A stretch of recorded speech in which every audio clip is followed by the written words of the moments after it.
Thank you, Lord, for this morning. Ay, isang mapagpalang umaga sa ating lahat.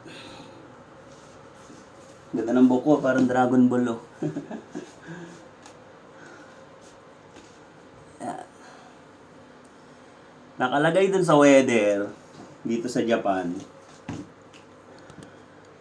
1 week na umuulan, may bagyo sa ibang lugar.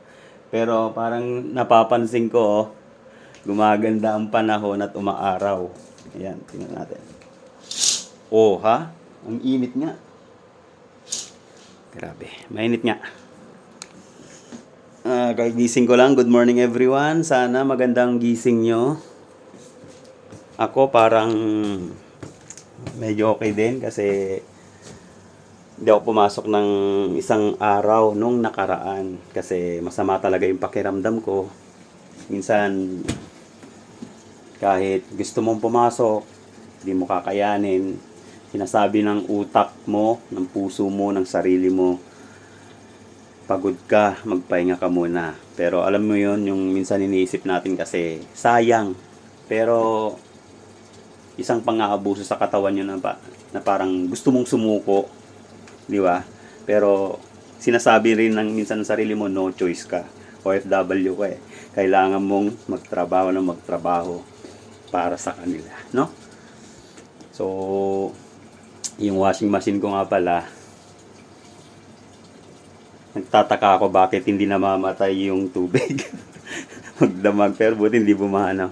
So, silipin natin yung labas. Kasi parang sarap umalis at mamalengke. Oh, mainit nga ngayon.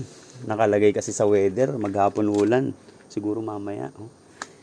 Diba? Tingnan niyo yung paligid ko. Ito nga pala yung racer bike ko. Yan, tingnan niyo yung paligid ko, diba? Pag maganda mamaya, magja-jogging ako dyan. Siyempre, diba?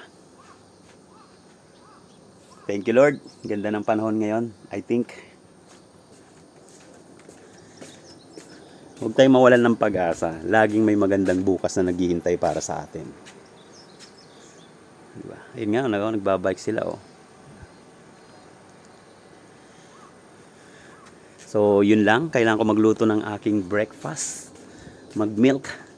Para bumalik yung ating lakas. So, salamat sa mga sumusuporta sa akin palagi. Sa mga nanonood ng aking walang kwentang vlog. Buhay OFW. Diyan eh. Bye-bye. Matan eh.